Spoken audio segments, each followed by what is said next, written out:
മറ്റനായ ministries YouTube ചാനലിലേക്ക് ഏവർക്കും സ്വാഗതം. കഴിഞ്ഞ ദിവസം നമ്മൾ ഹർമഗദോൻ യുദ്ധവുമായിട്ട് ബന്ധപ്പെട്ടുള്ള കാര്യങ്ങളാണ് ചിന്തിച്ച്. ആൻറ്റി ക്രൈസ്റ്റിനെ, മൃഗത്തെയും പ്രവാചകനെയും പിടിച്ച് തീപ്പൊയ്യിലേക്ക് തള്ളിക്കളഞ്ഞ് ജീവനോട് തള്ളിക്കളഞ്ഞതായിട്ട് നമ്മൾ കണ്ടു. ആ യുദ്ധത്തിൻ്റെ പരിസമാപ്തി ആ രീതിയിലായിരുന്നു. എന്നാൽ അതിനു മുമ്പ് കുഞ്ഞാടിൻ്റെ കല്യാണം നടക്കുന്ന ഒരു കാര്യവും കർത്താവ് വരുന്ന കാര്യമൊക്കെ 19-ാം അധ്യായത്തിൽ പറയുന്നു. നമ്മൾ നേരത്തെ ചിന്തിച്ചതാണ് 4-ാം അധ്യായം കഴിഞ്ഞാൽ പിന്നെ സഭയെക്കുറിച്ച് പറയുന്നത് 19-ാം അധ്യായത്തിലാണ്. അതും മാത്രമല്ല 17-ഉം 18-ഉം അധ്യായത്തിൽ 17-ാം അധ്യായത്തിലെ സിസ്റ്റത്തെ തകർക്കുന്നതും ആകാശത്തിൻ്റെ സ്വർഗത്തിൽ നിന്നുള്ള ഒരു നടപടി പ്രകാരം കൈവിടപ്പെട്ടു പോയ അല്ലെങ്കിൽ അങ്ങനെയുള്ള ആ ഭരണത്തെ തകർക്കുന്നതും, അതിനുശേഷം 18-ാം അധ്യായത്തിൽ വരുമ്പോഴത്തേക്ക് ബാബിലോണിയ സമുച്ചയത്തെ തകർക്കുന്നതും പട്ടണത്തെ തകർക്കുന്നതുമായിട്ടുള്ള കാര്യമാണ് 18. പിന്നെ 16-ാം അധ്യായത്തിൻ്റെ കണ്ടിന്യൂഷനായിട്ട് ചിന്തിക്കേണ്ട ഒന്നാണ് 19-ാം അധ്യായം. ഇതിൽ 11-ാം വാക്യത്തിലെ യുദ്ധത്തെക്കുറിച്ച് നമ്മൾ പറഞ്ഞാണ് 11 തൊട്ട് 19 വരെയുള്ള കാര്യങ്ങൾ യുദ്ധത്തെക്കുറിച്ച് പറഞ്ഞു. ആദ്യം ഇവിടെ ഹല്ലേലൂയ എന്ന് പറഞ്ഞിട്ട് ആണ് തുടങ്ങുന്നത്. 7 മുതൽ 10 വരെയുള്ള വാക്യങ്ങളിലാണ് കുഞ്ഞാടിൻ്റെ കാന്ത എന്ന് പറയുന്നത്. 3-ാം അധ്യായത്തിൽ അവസാനിച്ച ദൈവത്തിൻ്റെ സഭ പിന്നീട് കാണുന്നത് ഇപ്പോഴാണ് ഈ 19-ാം അധ്യായത്തിലാണ്. അതുകൊണ്ടാണ് ദൈവത്തിൻ്റെ സഭ കഷ്ടതയിൽ കൂടി കടന്നു പോവുകയില്ല എന്ന് നമ്മൾ പറഞ്ഞത്. ഈ ഭരണത്തിൽ കൂടി നാം കടന്നു പോവുകയില്ല എന്ന് പറഞ്ഞു. ഓക്കെ, 1 മുതൽ 6 വരെയുള്ള വാക്യങ്ങളിൽ ഹല്ലേലൂയ എന്നുള്ളൊരു വേർഡ് പറയുന്നുണ്ട്. 4 പ്രാവശ്യം പുതിയ നിയമത്തിൽ അത് ഉപയോഗിച്ചിട്ടുണ്ട്. അതിൻ്റെ മീനിങ് പ്രൈസ് ടു യഹോവ എന്നുള്ളതാണ്. ദൈവം വലിയ കാര്യങ്ങൾ ചെയ്തതിനെ ഓർത്ത് ദൈവത്തെ സ്തുതിക്കുകയാണ്. അതിന് സ്വർഗത്തിൽ ഒരേ സ്ഥലത്തിൽ ഹല്ലേലൂയ പറയുന്നു. അതിനുള്ള ആഹ്വാനം, ആനന്ദിപ്പാനുള്ളൊരു ആഹ്വാനം. ബാബിലോണിൻ്റെ നാശത്തെക്കുറിച്ച് പറഞ്ഞിട്ടുള്ള ആഹ്വാനമുണ്ട്. പിന്നെയും ഈ ഹല്ലേലൂയ ദൈവം സകല ഭരണവും ഏറ്റെടുക്കുന്നതിനെ ഉദ്ദേശിച്ചിട്ടുള്ള ഹല്ലേലൂയാണ് അവിടെ കാണുന്നത്. അതിനെക്കുറിച്ച് നമ്മൾ കാര്യമായിട്ട് ഇപ്പോഴേ ചിന്തിക്കുന്നില്ല. ഇപ്പോഴേ നമ്മൾ ആ കല്യാണം എന്ന് പറഞ്ഞാൽ വിവാഹത്തിന് മുമ്പ് വിവാഹ നിശ്ചയമുണ്ട്, 2ാമത് വിവാഹമുണ്ട്, 3ാമത് വിവാഹ സദ്യയുണ്ട്. നോർമലി ഇങ്ങനെ 3 കാര്യമായിട്ടാണ് ചിന്തിക്കുന്നത്. വിവാഹ നിശ്ചയം, വിവാഹം, അതിനുശേഷം സദ്യ. അതായത് വിവാഹ നിശ്ചയം എന്ന് പറയുന്നത് ഭൂമിയിൽ വെച്ച് നടത്തപ്പെടുന്നതാണ്. വേറൊരു രീതിയിൽ പറഞ്ഞാൽ ലോകത്തെ മുഴുവൻ സൃഷ്ടിക്കുന്നതിന് മുമ്പേ നിങ്ങളെ ദൈവം തിരഞ്ഞെടുത്തു, കർത്താവിൽ തിരഞ്ഞെടുത്തു എന്ന് വേണമെങ്കിൽ ചിന്തിക്കുക. എന്നാൽ ഓരോ മനുഷ്യനും അവൻ്റെ ഫ്രീ വില്ല് വെച്ച് യേശുവിനെ സ്വീകരിക്കുകയും തിരഞ്ഞെടുക്കുകയും ചെയ്യുന്നതാണ് വിവാഹ നിശ്ചയം എന്ന് പറയുന്നത്. വിവാഹ നിശ്ചയം കഴിഞ്ഞാൽ എന്താണ് സംഭവിക്കുന്നത്? വധു വരന് വേണ്ടി കാത്തിരിക്കും. വധു വരന് വേണ്ടി കാത്തിരിക്കുന്നതാണ് വിവാഹ നിശ്ചയം കഴിഞ്ഞ് ചെയ്യുന്നത്. അതിന് ബൈബിളിൽ പ്രത്യേകിച്ച് യഹൂദന്മാരുടെ കല്യാണത്തിൽ അവർ ഒരുങ്ങി കാത്തിരിക്കുകയും ഒക്കെ ചെയ്യുന്ന കാര്യങ്ങൾ നമ്മൾ പല പ്രാവശ്യം പല എപ്പിസോഡുകളിൽ സംസാരിച്ചതാണ്. അതേ സമയത്ത് മണവാളൻ വരുമ്പോഴത്തേക്ക് നമ്മൾ ഒരുങ്ങിയിരിക്കണം, വിളക്കിൽ എണ്ണയുള്ളവരായി കാത്തിരുന്നെങ്കിൽ മാത്രമേ അത് പറ്റുള്ളൂ. അതാണ് വിവാഹ നിശ്ചയം കഴിഞ്ഞാൽ ചെയ്യേണ്ടതായിട്ടുള്ള കാര്യം. അതാണ് നമ്മൾ ചെയ്യുന്നത്. എന്നാൽ മണവാളൻ വന്ന് നമ്മളെ കൂട്ടിച്ചേർക്കുമ്പോഴാണ് ശരിക്കും മാരേജ് നടക്കുന്നത്. That is the marriage. Marriage സ്വർഗത്തിൽ നടന്നു. എപ്പോഴാണ് നടക്കുന്നത്? ഉൽപ്രാവണ സമയത്ത് മാരേജ് നടന്നു. ഈ മാരേജ് നടക്കുമ്പോഴാണ് നമുക്ക് പ്രതിഫലങ്ങളും ഒക്കെ തരുന്നത്. അടുത്ത എപ്പിസോഡിൽ നമുക്ക് പ്രതിഫലങ്ങളെക്കുറിച്ചും ന്യായവിധിയെക്കുറിച്ചും ഒക്കെ ചിന്തിക്കുന്ന കാര്യമാണ്. അതിനെക്കുറിച്ച് പറയാം. നമുക്ക് പ്രതിഫലങ്ങൾ തന്നു. പ്രത്യേകിച്ച് ഞാൻ കിരീടങ്ങളെക്കുറിച്ച് പറഞ്ഞായിരുന്നു, 5 കിരീടങ്ങളെക്കുറിച്ച് പറഞ്ഞിരുന്നു. പ്രതിഫലം തന്നു. അതിനുശേഷം ആണ് സദ്യ, കുഞ്ഞാടിൻ്റെ സദ്യ. അന്നേരം നമ്മൾ ഈ 7 തൊട്ടുള്ള വാക്യങ്ങൾ ഞാൻ റെവലേഷൻസ് 19-ൻ്റെ 7 തൊട്ടുള്ള വാക്യങ്ങൾ വായിക്കാം. നാം സന്തോഷിച്ച് ഉല്ലസിച്ച് അവന് മഹത്വം കൊടുക്കുക. കുഞ്ഞാടിൻ്റെ കല്യാണം വന്നല്ലോ, അവൻ്റെ കാന്തയും തന്നെത്താൻ ഒരുക്കിയിരിക്കുന്നു. ഈ കാന്ത ഒരുക്കി എന്ന് പറയുമ്പോൾ അപ്പോഴേ ഒരുക്കുന്ന ഒരു കാര്യമല്ല, പരിശുദ്ധാത്മാവാണ് കാന്തയെ ഒരുക്കുന്നത്. കാന്തയെ ഒരുക്കണം. കല്യാണത്തിന് സാധാരണ ആരും മുഷിഞ്ഞ വസ്ത്രമായിട്ട് പോകാറില്ല. അല്ലെങ്കിൽ കല്യാണം നടക്കുമ്പോഴേ സാധാരണ ഇട്ടിരിക്കുന്ന മതി എന്ന് പറഞ്ഞ് പോകാറില്ല. കാന്തയെ ഒരുക്കിയാണ് കൊണ്ടുപോകുന്നത്. അതിലിവിടെ അവൻ്റെ കാന്തയും തന്നെത്താൻ ഒരുക്കിയിരിക്കുന്നു. അവൾ തന്നെത്താൻ ഒരുക്കി എന്നാണ് പറയുന്നത്. തന്നെത്താൻ ഒരുക്കി എന്ന് പറയുമ്പോൾ വേറൊരാളുടെ ഹെൽപ്പില്ലാതെ ഒരുങ്ങി. അതെന്താണെന്ന് ചോദിച്ചാൽ പരിശുദ്ധാത്മാവ് ഒരുക്കി എന്ന് നമ്മൾ ചിന്തിക്കണം. 8-ാം വാക്യത്തിൽ അവൾക്ക് ശുഭ്രവുമായ വിശേഷവസ്ത്രം ധരിപ്പാൻ കൃപ ലഭിച്ചിരിക്കുന്നു. ആ വിശേഷവസ്ത്രം വിശുദ്ധന്മാരുടെ നീതിപ്രവൃത്തി തന്നെ. ഇവിടെ ദൈവം ഒരു വസ്ത്രം കൊടുത്തിട്ടുണ്ട്. അതുകൂടാതെ അവൾക്ക് ശുഭ്രവുമായ വിശേഷവസ്ത്രം ധരിപ്പാൻ കൃപ ലഭിച്ചിരിക്കുന്നു. അതിൽ 2 വസ്ത്രം ഇവിടെ ഉണ്ട്. കർത്താവിൻ്റെ നീതിയായ ഇന്നർ ഗാർമെൻറ്റ് നമുക്കുണ്ട്. കർത്താവിൻ്റെ നീതിയായ ഇന്നർ ഗാർമെൻറ്റ്. അതുപോലെ തന്നെ ഒരു ഔട്ടർ വസ്ത്രവും ഇവിടെയുണ്ട്. അതെന്താണ്? തോഗ എന്ന് പറയുന്ന, ഇബ്രായ ഭാഷയിൽ ഗ്രീക്കിലെ തോഗ എന്ന് പറയുന്ന ഔട്ടർ ഗാർമെൻറ്റ്, നമ്മൾ നെയ്തെടുത്ത വസ്ത്രം. അതാണ് നീതിപ്രവൃത്തി. വിശുദ്ധന്മാരുടെ നീതിപ്രവൃത്തികൾ തന്നെ, ആ വിശേഷ വസ്ത്രം നീതിപ്രവൃത്തികൾ തന്നെ എന്ന് പറയുന്നു. അതുകൊണ്ട് എന്താണ്? നമ്മൾക്ക് ഒരു റെസ്പോൺസിബിലിറ്റി ഉണ്ട്. വസ്ത്രം നെയ്തെടുത്ത് നമ്മളെ തന്നെ അണിയിക്കുന്ന കാര്യം വിശുദ്ധന്മാരുടെ നീതിപ്രവൃത്തി. നമ്മളെ ദൈവം വീണ്ടെടുത്തിരിക്കുന്നത് നമ്മളിൽ നിന്ന് കർത്താവിൻ്റെ നീതി മറ്റുള്ളവരിലേക്ക് പ്രദർശിപ്പാനാണ്. അങ്ങനെ തന്നെ മനുഷ്യർ നിങ്ങളെ കണ്ടിട്ട് സ്വർഗസ്നായ പിതാവിനെ മഹത്വപ്പെടുത്തേണ്ടതിന് നിങ്ങളുടെ പ്രകാശം അവരുടെ മേൽ പ്രകാശിക്കട്ടെ എന്ന് യേശുക്രിസ്തു ശിഷ്യന്മാരോട് പറഞ്ഞു. നമുക്കറിയാം. അതുകൊണ്ട് നമ്മൾ നീതി പ്രവൃത്തി പുറപ്പെടണം. സദൃശവാക്യം 23:21 നിദ്രാലുത്വം പഴംതുണി ഉടുക്കുമാറാക്കും എന്ന് പറയുന്ന ഒരു കാര്യമുണ്ട്. ഉറങ്ങിയാൽ വസ്ത്രം നെയ്യാൻ പറ്റാവോ? അധ്വാനശീലമുള്ളതായിരിക്കണം. തബീത മരിച്ചു കഴിഞ്ഞപ്പോൾ അവളുടെ വസ്ത്രങ്ങൾ കൊണ്ടുവന്ന് കാണിക്കുന്നതായിട്ട് കാണുന്നു. കരുണയുടെ മാർഗം. വേറൊരു വാക്യം വായിച്ച് കേൾപ്പിക്കാം. എഫേസ്യർ 2:10 നാം അവൻ്റെ കൈപ്പണിയായ സൽപ്രവൃത്തിക്കായിട്ട് ക്രിസ്തുയേശുവിൽ സൃഷ്ടിക്കപ്പെട്ടവരായിരിക്കും. നാം അവൻ്റെ കൈപ്പണിയായി സൽപ്രവൃത്തിക്കായിട്ട്, ഫോർ ഗുഡ് വർക്ക്സ്. നമ്മൾ ഗുഡ് വർക്ക്സിന് വേണ്ടി, സൽപ്രവൃത്തിക്കായിട്ട് നമ്മളെ സൃഷ്ടിച്ചിരിക്കുന്നു. 9-ാം വാക്യത്തിൽ വെളിപ്പാട് പുസ്തകം 17:9 പിന്നെ അവൻ എന്നോട് കുഞ്ഞാടിൻ്റെ കല്യാണ സദ്യയ്ക്ക് ക്ഷണിക്കപ്പെട്ടവർ ഭാഗ്യവാന്മാർ എന്ന് എഴുതുക. ഇത് ദൈവത്തിൻ്റെ സത്യവചനം എന്ന് പറഞ്ഞു. കല്യാണ സദ്യയാണ് ഇവിടെ നടക്കുന്നത്. നേരത്തെ പറഞ്ഞു കല്യാണം നിശ്ചയം, കല്യാണ സദ്യ. ഈ കല്യാണ സദ്യക്ക് ആരൊക്കെയാണ് വിളിച്ചിരിക്കുന്നത് എന്ന് നമ്മളൊന്ന് ശ്രദ്ധിക്കാം. ആരെയൊക്കെയാണ്? അവർ ഭാഗ്യവാന്മാർ എന്ന് പറയുന്നുണ്ട് ഈ കല്യാണ സദ്യ. നമുക്കറിയാം, കാന്ത മണവാട്ടി എന്ന് പറയുന്നത് പുതിയ നിയമസഭയാണ്. യേശുവിൻ്റെ രക്തത്താൽ വീണ്ടെടുക്കപ്പെട്ടവരാണ്. ഉൽപ്രാവണം പ്രാപിച്ചു വന്ന വിശുദ്ധന്മാരാണ്. അതിനു മുമ്പ് മരിച്ചിരിക്കുന്നവരും അവർ ഉയർത്തെഴുന്നേറ്റു. ആദ്യഫലം ക്രിസ്തു, പിന്നെ ക്രിസ്തുവിനുള്ളവർ എന്ന് പറഞ്ഞാൽ ക്രിസ്തുവിൽ മരിച്ച വൃതന്മാർ, അതുപോലെ ജീവിച്ചിരുന്നവർ, കണ്ണിമിക്കുന്നതിനിടയിൽ രൂപാന്തരപ്പെട്ടവർ, ഇവരെല്ലാവരും ചേർന്നാണ് ആ കാന്ത എന്ന് പറഞ്ഞ മണവാട്ടി എന്ന് പറയുന്നത്. ഈ മണവാട്ടി മണവാളനോടൊപ്പമായിരിക്കും എപ്പോഴും. ആ സഭ മണവാളനോടൊപ്പമായിരിക്കും. അവരല്ല എന്തായാലും ക്ഷണിക്കപ്പെട്ടത്, അല്ലേ? കുഞ്ഞാടിൻ്റെ കല്യാണത്തിന് ക്ഷണിക്കപ്പെട്ട അവരല്ല. കാരണം മണവാട്ടി സഭയാണ്. അവരെ അല്ല ക്ഷണിക്കുന്നത്, മണവാട്ടിയെ കല്യാണം കഴിക്കുകയാണല്ലോ. അപ്പോഴേ ക്ഷണിക്കപ്പെട്ടത് ആരൊക്കെയാണ് എന്ന് നമുക്കൊന്ന് ചിന്തിക്കാം. ബൈബിളിലെ ഒരുപാട് ഭാഗങ്ങൾ നമ്മൾ ഈ തരുണത്തിൽ റെഫർ ചെയ്യണം.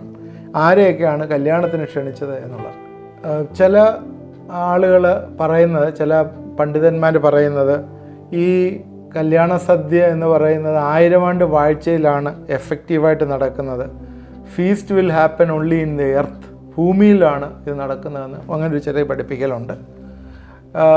എന്തായാലും ഭൂമിയിൽ ഈ കല്യാണ സദ്യ നടക്കുകയാണെങ്കിൽ നമ്മൾ പ്രത്യേകം ശ്രദ്ധിക്കേണ്ട ഒരു കാര്യം, പഴയ നിയമ വിശുദ്ധന്മാരുടെ ഉയർപ്പ് നടക്കുന്നത് അർമ്മദോൻ യുദ്ധത്തിന് ശേഷമാണ് ഉയർപ്പ് നടക്കുന്നത്. അതായത് അവരുടെ ആകാശത്തിലാണെങ്കിൽ, ഉയരത്തിലാണെങ്കിൽ ആണ് യേശു വരുന്നത് സൈന്യത്തോടു കൂടിയും അതുപോലെ തൻ്റെ സഭയുമായിട്ടൊക്കെയാണല്ലോ വരുന്നത്. അവർ ഈ സഭയായിട്ട് വരുമ്പോൾ അവിടെ വെച്ചത് നടന്നില്ലെങ്കിൽ, അവിടെ വെച്ച് കല്യാണ സദ്യ നടന്നില്ലെങ്കിൽ ഭൂമിയിൽ വെച്ച് നടക്കും. അത് ഇവരുടെ ആത്മാക്കളാണ് അവിടെ കാണുന്നതെന്ന് ഒരു പഠിപ്പിക്കലുണ്ട്. എന്നാൽ അല്ല, ഇവരെല്ലാം ഉയർത്തെഴുന്നേറ്റ്, ആദ്യത്തെ ഒന്നാമത്തെ ഉയർത്തെഴുന്നേറ്റിൻ്റെ പല സ്റ്റേജുകളുണ്ട്. ആ സ്റ്റേജിൽ അവരെല്ലാം ഉയർത്തെഴുന്നേറ്റ് വന്ന് പുതിയ നിയമ വിശുദ്ധന്മാരും പഴയ നിയമ വിശുദ്ധന്മാരും 1000 ആണ്ട് വാഴ്ചയിലേക്ക് പ്രവേശിക്കുന്നവരും എല്ലാവരും ചേർന്നാണ് കല്യാണ സദ്യ നടക്കുന്നതെന്ന് പറയുന്നത്. പക്ഷേ അതിനേക്കാളും കുറച്ചും കൂടി ചിന്തിക്കുകയും അതിനേക്കാളും കുറച്ചും കൂടി ഉള്ളൊരു ക്ലാരിറ്റി വരുന്നത് ഉയരത്തിൽ വെച്ച് തന്നെ നടക്കുന്നു എന്നുള്ളതാണ്. ഈ സദ്യ എന്നൊക്കെ പറയുമ്പോൾ നമ്മൾ ചിന്തിക്കേണ്ടത് ഈ ഭക്ഷണം കഴിക്കുന്നു എന്നൊക്കെ പറയുന്ന ഒരു തിങ്കിങ്ങാണ് നമുക്ക് വരുന്നത്. പെട്ടെന്ന് നമ്മൾ കല്യാണത്തിനൊക്കെ പോയി ഭക്ഷണം കഴിക്കുന്ന ചിന്തകളൊക്കെ വരുന്നുണ്ട്. എന്നാൽ ഈ ഭൂമിയിൽ വരുമ്പോൾ, ദൈവത്തിൻ്റെ രാജ്യത്തിൽ വരുമ്പോൾ അതൊക്കെ കഴിക്കുകയും കഴിക്കാതിരിക്കുകയൊക്കെ ചെയ്യാം. എന്നാൽ ഉയരത്തിൽ ആത്മാക്കളുടെ ഒരു കാര്യത്തിൽ ഭക്ഷണം കഴിക്കുക എന്നൊക്കെ പറയുന്ന ഒരു കാര്യമല്ല അവിടെ നടക്കുന്ന. പ്രതിഫലങ്ങളെ കൊടുക്കുകയും എൻജോയ് ചെയ്യുകയും ചെയ്യുന്ന ഒരു അനുഭവമാണ് അവിടെ ഉള്ളത്. ലൂക്കോസിൻ്റെ സുവിശേഷം 11-ാം അധ്യായത്തിൻ്റെ 28-ഉം 29-ഉം വാക്യങ്ങളിൽ ഇങ്ങനെ എഴുതിയിട്ടുണ്ട്: അവിടെ അബ്രഹാമും ഇസാക്കും യാക്കോബും സകല പ്രവാചകന്മാരും ദൈവരാജ്യത്തിലിരിക്കുന്നതും നിങ്ങളെ പുറത്ത് തള്ളിക്കളഞ്ഞതും നിങ്ങൾ കാണുമ്പോൾ കരച്ചിലും പല്ലുകടിയും ഉണ്ടാകും. കിഴക്ക് നിന്നും പടിഞ്ഞാറ് നിന്നും തെക്ക് നിന്നും വടക്ക് നിന്നും അനേകർ വന്ന് ദൈവരാജ്യത്തിൽ പന്തിയിലിരിക്കും. ഇത് ദൈവരാജ്യത്തിൻ്റെ ഒരു അനുഭവമാണ് ഇവിടെ പറയുന്നത്. എന്നാൽ അബ്രഹാം, ഇസാക്ക്, യാക്കോബ് സകല പ്രവാചകന്മാരും ദൈവരാജ്യത്തിലിരിക്കും. കിഴക്ക് നിന്നും പടിഞ്ഞാറ് നിന്നും തെക്ക് നിന്നും വടക്ക് നിന്നും അനേകം ആളുകൾ വരും എന്ന് പറഞ്ഞാൽ പഴയ നിയമ വിശുദ്ധന്മാർ അവിടെ ഉണ്ടാകും എന്നുള്ള ഒരു ചിന്തയാണ് അവിടെ വരുന്നത്. മത്തായി 8:11 ഇത് തന്നെ പറയുന്നുണ്ട്: കിഴക്ക് നിന്നും പടിഞ്ഞാറ് നിന്നും അനേകർ വന്ന് അബ്രാഹാമിനോടും ഇസാക്കിനോടും യാക്കോബിനോടും കൂടെ സ്വർഗരാജ്യത്തിൽ പന്തിക്കിരിക്കും. 8:11 ഇതേ കാര്യം പറയുന്നുണ്ട്. യോഹന്നാൻ 3:29 മണവാട്ടി ഉള്ളവൻ മണവാളനാകുന്നു, മണവാളൻ്റെ സ്നേഹിതനോ നിന്ന് മണവാളൻ്റെ സ്വരം കേട്ടിട്ട് അത്യന്തം സന്തോഷിക്കുന്നു, ഈ എൻ്റെ സന്തോഷം പൂർത്തിയായിരിക്കുന്നു.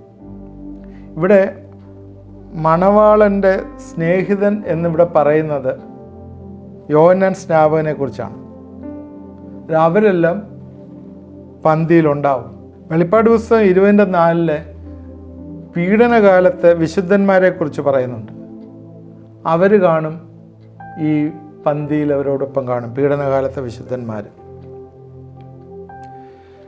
എബ്രായർക്ക് എഴുതിയ ലേഖനം 12:22, എബ്രായർക്ക് എഴുതിയ ലേഖനം 1:6 ഇവിടെ ദൂതന്മാരുണ്ട്. അതിൽ ദൂതന്മാർ കാണും. അതിൽ ഇവരെല്ലാം തന്നെ ആ കല്യാണ സദ്യയ്ക്ക് ക്ഷണിക്കപ്പെട്ട ആൾക്കാരാണ്. എന്ന് പറഞ്ഞാൽ കല്യാണത്തിന് ഉള്ളത് കാന്തയായിട്ടുള്ള സഭയാണ് വേളി കഴിക്കുന്നത്. അതിൻ്റെ സദ്യയിൽ വരുമ്പോഴത്തേക്ക് പഴയ നിയമ വിശുദ്ധന്മാർ അത് കാണാനായിട്ടുണ്ടാവും, തീർച്ചയായും ഉണ്ടാവും. ആ വിശുദ്ധന്മാർ അവരുടെ ആത്മാക്കളായിരിക്കും അവിടെ കാണുന്നത് എന്നുള്ളതാണ് ഞാനിത് പഠിച്ചതിൽ നിന്ന് മനസ്സിലാവുന്നത്. അവിടെ ആത്മാക്കളാണ് അവിടെ കാണുന്നത്. കാരണം അവിടെ ഉയർത്തെഴുന്നേൽപ്പ് വരുന്നത് അതിനുശേഷം, അർമ്മഗദോൻ യുദ്ധം കഴിഞ്ഞതിന് ശേഷമാണ് അവിടെ ഉയർത്തെഴുന്നേൽപ്പ് വരുന്നത്. അതിന് ബൈബിളിൽ വേറെ റെഫറൻസസ് ഉണ്ട്. അന്ത്യകാലത്ത് അവർ ഉയർത്തെഴുന്നേറ്റ് വരും. ഇതൊക്കെ ഇതിനകത്ത് നമ്മൾ ഈ ഡേറ്റും ടൈമും ഒക്കെ ചിന്തിക്കുന്നതിനൊക്കെ ഉപരിയായിട്ട് ആശയത്തിന് പ്രാധാന്യം കൊടുക്കുക. നമുക്കറിയത്തില്ല ഒരാഴ്ച കഴിഞ്ഞാണോ അല്ലെങ്കിൽ തലേ മാസത്തിലാണോ അവർ ഉയർത്തെഴുന്നേറ്റ് വരുന്നതെന്ന് നമുക്കറിയത്തില്ല. നമുക്ക് ആശയത്തിന് പ്രാധാന്യം കൊടുക്കുക, അതാണ് ഏറ്റവും പ്രധാനമായിട്ട് നമ്മൾ ചിന്തിക്കേണ്ടത്. ഇവിടെ കുഞ്ഞാടിൻ്റെ കല്യാണം നടക്കുന്നു, കല്യാണ സദ്യ നടക്കുമ്പോൾ അതിനകത്തുണ്ടാവുന്ന ആൾക്കാർ എന്ന് പറയുന്നത് പഴയ നിയമ വിശുദ്ധന്മാരവിടെ കാണും. അതുപോലെ യേശുവിൻ്റെ സ്നേഹിതനായിട്ടുള്ള സ്നാപയോഹന്നാൻ കാണും. പീഡനകാലത്ത് പോയ വിശുദ്ധന്മാർ, കാരണം പീഡനകാലത്ത് ഒരു കഷ്ടതയിൽ കൂടി കടന്നുപോയി ആൻറ്റിക്രൈസ്റ്റിനെ വന്ദിക്കാതെയൊക്കെ പോയ, ആൻറ്റിക്രൈസ്റ്റ് കൊന്നുകളഞ്ഞ കുറേ പേരുണ്ട്. അവരുടെയൊക്കെ ആത്മാക്കളെ യാഗപീഠത്തിന് കീഴ് കണ്ടു. അതുപോലെ തള്ളിക്കളഞ്ഞ കുറേ ക്രിസ്തീയ സമൂഹത്തിലുള്ള കുറേ പേരുണ്ടായിരുന്നു. അവരും മേലോട്ട് പോയി ഇതൊക്കെ കാണുന്നുണ്ട് നമ്മൾ. അവരെയും ഉണ്ടാവും. ഇങ്ങനെയുള്ള ആൾക്കാരെല്ലാം ആ സമയത്ത് ക്ഷണിക്കപ്പെട്ട് അവരോടൊപ്പം കാണും എന്ന് നമ്മൾ മറന്നു പോരാ. അവരുടെ ആത്മാക്കളും അതിനൂടെ കാണും. അപ്പോഴേ ദൂതന്മാരും അതിനോടൊപ്പം ദൂതന്മാർ കാണും. ദൂതന്മാർ ആകാശത്തിലും ഭൂമിയിലും എല്ലാം ആ സമയത്ത് ഉണ്ടാവും. അന്നേരം ആ സമയത്ത് ദൂതന്മാരും കാണും. ഇവരൊക്കെയാണ് കല്യാണ സദ്യക്ക് ഉണ്ടാകുന്നത് എന്ന് നമ്മൾ മറന്നു പോയത്. വീണ്ടും വെളിപ്പാട് പുസ്തകം 19 തിരിച്ചു വരുമ്പോൾ നമ്മൾ കാണുന്നത് ഇതെല്ലാം കണ്ടിട്ട് അവനെ നമസ്കരിക്കേണ്ടതിന് അപ്പോസ്തലനായ യോഹന്നാൻ കാൽക്കൽ വീഴുന്നു. അപ്പോൾ അവർ പറയുന്നതാണ്, ഞാൻ യേശുവിൻ്റെ സാക്ഷ്യം ഉള്ള നിൻ്റെ സഹോദരന്മാരുടെ സഹവൃത്തിനത്രേ ദൈവത്തെ നമസ്കരിക്കുക, യേശുവിൻ്റെ സാക്ഷ്യമോ പ്രവചനത്തിൻ്റെ ആത്മാവ് തന്നെ എന്ന് പറഞ്ഞു. ഇത് നമ്മൾ മനസ്സിലാക്കേണ്ടത്, മണവാളനായ ക്രിസ്തു മണവാട്ടിയുമായി കല്യാണം കഴിഞ്ഞ്, വിവാഹം നിശ്ചയിച്ച് കല്യാണം കഴിഞ്ഞ് അവിടെ സദ്യ, വിവാഹ സദ്യ നടക്കുന്നു എന്നുള്ളതാണ് മനസ്സിലാക്കുന്നത്. അവരെ ക്ഷണിക്കൂ, അവരതൊരു പ്രോസ്. അന്നേരം ഈ വിവാഹ സദ്യ നടക്കുന്നു എന്ന് പറയുമ്പോൾ ശരിക്കും എന്താ അവിടെ സംഭവിക്കുന്നത് ചോദിച്ചാൽ, മണവാട്ടിയെ പ്രശംസിക്കുകയും അവളെ പുകഴ്ത്തുകയും അവൾക്ക് കിരീടങ്ങൾ കൊടുക്കുകയും അവൾക്ക് പ്രതിഫലങ്ങൾ കൊടുക്കുകയും ചെയ്യണം. ആ സമയത്ത് ശ്രദ്ധിക്കണം, ഇൻവൈറ്റ് ചെയ്തവർക്കൊന്നും പ്രതിഫലമില്ല, അവിടെ കിട്ടുന്നില്ല. നമ്മൾ ഈ പ്രതിഫലത്തിലേക്ക് ഷിഫ്റ്റ് ചെയ്ത് വരികയാണ്. ഇൻവൈറ്റ് ചെയ്തവർക്കൊന്നും പ്രതിഫലം അവിടെ കിട്ടുന്നില്ല. എന്നാൽ അതിന് പകരമായി മണവാട്ടിക്കാണ് അവിടെ പ്രതിഫലങ്ങൾ അവിടെ കൊടുക്കുന്നത്. അതുകൊണ്ട് എന്താണ് ചെയ്യേണ്ടത്? മണവാട്ടി ഒരുങ്ങി നിൽക്കണം, സഹിഷ്ണുതയോട് കാത്തിരിക്കണം, ഉത്സാഹത്തോട് മണവാളിന് വേണ്ടി കാത്തിരിക്കണം. കാന്തയും തന്നെത്താൻ ഒരുങ്ങിയിരിക്കുന്നു എന്ന് പറയുന്നു. അവൾ തന്നെത്താൻ ഒരുങ്ങണം. എന്തൊക്കെയാണ് കൊടുക്കുന്നത്? നേരത്തെ ഞാൻ പറഞ്ഞാണ്, ജീവകിരീടം, വാടാത്ത കിരീടം, പ്രശംസാ കിരീടം, തേജസ്സിൻ്റെ കിരീടം, നീതിയുടെ കിരീടം. ഇതെല്ലാം മണവാട്ടിക്ക് കൊടുക്കുന്ന കിരീടങ്ങളാണ്. ഇതുകൂടാതെ വേറെ പല റൈറ്റ്സ് കൊടുക്കുന്നുണ്ട്. അതിനെക്കുറിച്ച് നമ്മൾ ചിന്തിക്കുക. അവകാശങ്ങൾ കൊടുക്കുന്നുണ്ട്, അത് നമ്മൾ ചിന്തിക്കും. ഇതെല്ലാം തന്നെ അവിടെ കൊടുത്തത് എന്തിനാണ്? മണവാട്ടി പുത്തൻ യെരൂശലേമിലേക്ക് കയറുന്നതിന് വേണ്ടിയുള്ള സംഭവമാണ്. മണവാട്ടി രാജമന്ദിരത്തിലേക്ക് പ്രവേശിക്കുകയാണ്. വെളിപ്പാട് പുസ്തകം 21 യെരൂശലേം, അതിലേക്ക് ഒരുക്കിയ സ്ഥലത്തേക്ക് മണവാട്ടി വരികയാണ്. നേരത്തെ പറഞ്ഞ എല്ലാവർക്കും ആ മണവാട്ടിയുടെ ആ റൈറ്റ് ഇല്ല, എല്ലാവർക്കും കിട്ടിയിട്ടില്ല. അത് ദൈവവചനം പഠിക്കുമ്പോൾ നമുക്ക് മനസ്സിലാവും. കാന്തയുടെ അവകാശം കിട്ടിയിട്ടില്ല. ഞാൻ കാന്തയും ആടും തമ്മിലുള്ള വ്യത്യാസം പറഞ്ഞു. ഉൽപ്രാവണത്തിലെ എടുക്കുന്നവർക്ക് മാത്രമാണ് ആ കാന്തയുടെ റൈറ്റ് കിട്ടിയിരിക്കുന്നത്. പിന്നീട് ഈ കഷ്ടതയിൽ കൂടി കടന്നുപോയി തിരിച്ചു വന്നവർ ഒക്കെ പുത്തൻ യെരൂശലേമിലേക്ക് പ്രവേശനം ഉണ്ടെങ്കിലും അവർക്ക് ആ മണവാട്ടി പോകുന്നിടത്ത്, മണവാളൻ പോകുന്നിടത്തെല്ലാം പോകാനുള്ള അവകാശം കിട്ടിയിട്ടില്ല. അതുകൊണ്ട് ഞാൻ 1000 ആണ്ട് വാഴ്ചയും അതിനുശേഷം പുത്തൻ യെരൂശലേമിൻ്റെ കാര്യം സംസാരിക്കുന്ന സമയത്ത് അതിനെക്കുറിച്ച് ക്ലിയറായിട്ട് ബൈബിളിൽ നിന്നുള്ള റെഫറൻസ് വെച്ചത് പറയാം. അപ്പോൾ കല്യാണ സദ്യയ്ക്ക് പഴയ നിയമ വിശുദ്ധന്മാരെ എല്ലാം ക്ഷണിച്ചു. ബാക്കിയുള്ളവർ പീഡനകാലത്ത് കടന്നു വന്ന വിശുദ്ധന്മാരെ എല്ലാം ക്ഷണിച്ചു. അവരെല്ലാം വന്ന് കല്യാണത്തിൽ പങ്കെടുത്തു. കല്യാണ സദ്യ എന്ന് പറഞ്ഞാൽ പങ്കെടുത്തു. അതിന് കല്യാണത്തിന് സദ്യയ്ക്ക് അവിടെ വിളിച്ചപ്പോഴേ ഇവിടെ ഇവിടെ യുദ്ധം തുടങ്ങാനുള്ള പുറപ്പാടാണ്. ഇവിടെ ഹർമോൻ യുദ്ധത്തിന് ശേഷം ആകാശത്തെ പക്ഷികൾക്കും വലിയൊരു സദ്യ കൊടുത്തായിട്ട് നമ്മൾ കാണുന്നു. അതിനകത്ത് എഴുതിയിട്ടുണ്ട്, 19 അധ്യായത്തിൻ്റെ അവസാനം എഴുതിയിട്ടുണ്ട്. യേശുവിനെക്കുറിച്ച്, ക്രിസ്തുവിനെക്കുറിച്ച്, മണവാട്ടിയെക്കുറിച്ച് പറയാനായിട്ട് ഒരുപാട് കാര്യങ്ങൾ ഈ അധ്യായത്തിൽ പറയുന്നുണ്ട്. അതിനെക്കുറിച്ച് നമുക്ക് അടുത്ത ക്ലാസ്സിൽ ചിന്തിക്കാം. അതും ചിന്തിച്ചതിന് ശേഷം നമുക്ക് പ്രതിഫലത്തെക്കുറിച്ച് ചിന്തിക്കാം. ഇന്നത്തെ ചിന്തകളൊക്കെ നമുക്ക് പ്രയോജനമായി തീർന്നു എന്ന് വിചാരിക്കുന്നു. ഈ കല്യാണ സദ്യയ്ക്ക് വിളിക്കുന്ന പോലെ തന്നെ കല്യാണത്തിന് ഒരുങ്ങിയിരിക്കുവാനായിട്ട് മണവാട്ടി തൻ്റെ അലങ്കാരം, നമ്മുടെ വസ്ത്രം സൂക്ഷിക്കാനായിട്ട്, മലിനമാകാതെ സൂക്ഷിക്കാനുള്ള വലിയ ഉത്തരവാദിത്വം മണവാട്ടിക്കുണ്ട്. അതുകൊണ്ട് മണവാട്ടിയായിട്ടുള്ള സഭ, എന്നെ കേട്ടുകൊണ്ടിരിക്കുന്നവരെ, തങ്ങളുടെ വസ്ത്രം അലക്കി ശുദ്ധീകരിച്ച് അതിൽ തന്നെ നിൽക്കുവാനായിട്ട് പരിശുദ്ധാത്മാവാണ് ഒരുക്കുന്നതെന്ന് തന്നെ നമ്മൾ നേരത്തെ ചിന്തിച്ചു. ഒരുങ്ങിയിരിക്കാനായിട്ട് ഈ ദിവസങ്ങളിൽ കൃപ വരട്ടെ. അതുകൊണ്ട് എന്താണ് നമ്മൾ ചെയ്യേണ്ടത്? ദൈവം ധ്യാനിക്കുകയും പ്രാർത്ഥിക്കുകയും കൂട്ടായ്മ ആചരിക്കുകയും സ്വർഗീയമായിട്ടുള്ള ദൈവത്തിൻ്റെ സഭയിൽ ആരാധിക്കുകയും ഒക്കെ ചെയ്ത ആ ക്യാരക്ടർ നമ്മൾ പ്രൊഡ്യൂസ് ചെയ്യുമ്പോഴാണ് മണവാട്ടി ഒരുങ്ങുന്നത്. അത് ഈ ദിവസങ്ങൾ ഒരുങ്ങുവാനായിട്ട് ദൈവം കൃപയൊരുക്കട്ടെ. നമുക്ക് പ്രാർത്ഥിക്കാം. ദൈവമായ കർത്താവേ, ഇത് കേട്ടുകൊണ്ടിരിക്കുന്ന എല്ലാവരെയും നീ അനുഗ്രഹിക്കണമെന്ന് പ്രാർത്ഥിക്കുന്നു. എൻ്റെ മണവാട്ടിയായി തീരുന്ന എത്ര അനുഗ്രഹമുള്ള കാര്യമാണ്. ആ വലിയ കല്യാണത്തിൻ്റെ, വിവാഹത്തിൻ്റെ കർത്താവെ, ആ സദ്യയ്ക്ക് വിളിച്ചിരിക്കുന്ന ഞങ്ങളുടെ പൂർവ്വപിതാക്കന്മാരെയൊക്കെ ആയിരുന്നല്ലോ കർത്താവെ. അവരെല്ലാം വന്നത് കാണുവാനായിട്ട് ഇടവന്നു. ഞങ്ങൾക്ക് കർത്താവെ കിരീടങ്ങൾ തരുന്നത് ഒക്കെ കാണുവാനായിട്ട് ഇടവന്ന് എത്ര സൗഭാഗ്യമായിട്ടുള്ള കാര്യമാണ്.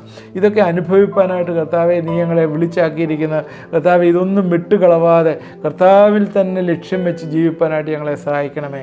ഈ ലോകവും പിശാചും വന്ന് കള്ളത്തരങ്ങൾ പറഞ്ഞ് ഞങ്ങളെ കൊണ്ടുപോകാനായിട്ട് കൂട്ടിക്കൊണ്ടുപോകാനായിട്ട് ശ്രമിക്കുമ്പോഴും കർത്താവെ ഞങ്ങളുടെ തോണിയിലെ സുഷിരം വീണ് വെള്ളം കയറി അത് മുങ്ങാനായിട്ട് സാഹചര്യങ്ങൾ ആയിരിക്കുമ്പോഴും കർത്താവെ നിൻ്റെ സന്നിധിയിൽ വിശ്വസ്തയോടുകൂടി കർത്താവെ ആ വലിയ വിശ്വാസം കർത്താവെ ഞങ്ങൾ വ്യാപാരം ചെയ്യുന്നവരായി ഈ ദിവസങ്ങൾ ജീവിപ്പാനായിട്ട് സഹായിക്കണമേ എന്ന് പ്രാർത്ഥിക്കുന്നു. വിശ്വാസത്തിൽ വേല ചെയ്യുന്നവരാണല്ലോ വിശ്വാസത്തിൽ മരിക്കുന്നത്. വിശ്വാസത്തിൽ വേല ചെയ്യുവാനായിട്ട് ഈ ദിവസങ്ങൾ കർത്താവെ ഞങ്ങളെ ഒരുക്കണമേ, സഹായിക്കണമേ എന്ന് പ്രാർത്ഥിക്കുന്നു. നീ ഞങ്ങൾക്ക് ഒരുക്കിയിരിക്കുന്ന കണ്ണ് കണ്ടിട്ടില്ല, ചെവി കേട്ടിട്ടില്ല, ആരുടെയും ദൃഷ്ടിയിൽ തോന്നിയിട്ടുമില്ല എന്ന് നിൻ്റെ വചനത്തിലുണ്ടല്ലോ കർത്താവെ. ഈ ദിവസങ്ങൾ ആ വലിയ പ്രത്യാശയ്ക്കായി ജീവിപ്പാനായി ഞങ്ങളെല്ലാം ഒരുക്കണമേ എന്ന് പ്രാർത്ഥിക്കുന്നു. മാനസികമായി പിരിമുറുക്കത്തിലിരിക്കുന്ന ചില വ്യക്തികൾ ഇത് കാണുന്നുണ്ട് കർത്താവെ. ഞങ്ങളെ പ്രാർത്ഥിക്കുന്നു കർത്താവെ, എല്ലാ മാനസിക അസ്വസ്ഥതകളിൽ നിന്നും വിടുവിക്കണമേ. മരുന്ന് കഴിക്കുന്നുണ്ട്, മാനസികമായിട്ടുള്ള പിരിമുറുക്കത്തിന് മരുന്ന് കഴിക്കുന്നുണ്ട്. യേശുവിൻ്റെ നാമത്തിൽ അത് പൈശാചികമായിട്ടുള്ള കെട്ടുകളെല്ലാം പൊട്ടട്ടെ എന്ന് പ്രാർത്ഥിക്കുന്നു. ഈ ദിവസങ്ങളിൽ ദൈവത്തിൻ്റെ വലിയ റിലീസ് വന്നു ചേരട്ടെ എന്ന് പ്രാർത്ഥിക്കുന്നു. കുഞ്ഞുങ്ങൾ കർത്താവെ അഡ്മിഷന് വേണ്ടി വെയിറ്റ് ചെയ്യുന്നവർക്ക് കർത്താവെ, ചില വ്യക്തികൾ ഏത് കോഴ്സിന് പോകണം എന്താണെന്ന് അറിയത്തില്ല, എക്സാമിനേഷനൊക്കെ എഴുതിയിട്ട് കാത്തിരിക്കുകയാണ്, അത് ഏത് കിട്ടുമോ ഇല്ലയോ എന്നൊന്നും അറിയത്തില്ല. ഞങ്ങളെ പ്രാർത്ഥിക്കുന്നു. ഹൃദയത്തിൽ ആഗ്രഹങ്ങളെ സാധിപ്പിച്ചു കൊടുക്കുന്ന ദൈവത്തിൻ്റെ സന്നിധിയിൽ നിന്ന് ആശയോടെ പ്രത്യാശയോടെ പ്രാർത്ഥിക്കുന്നുണ്ടെങ്കിൽ കർത്താവ് വലിയൊരു അനുഗ്രഹം നന്മ ഇന്ന് ആ ഭവനത്തിലേക്ക് അയക്കും എന്നോർത്ത് ഞങ്ങൾ ഇതിനെ സ്തുതിക്കുന്നു. വലിയൊരു ക്രിയേറ്റീവായിട്ടുള്ള ആഗ്രഹം കർത്താവെ നടത്തട്ടെ.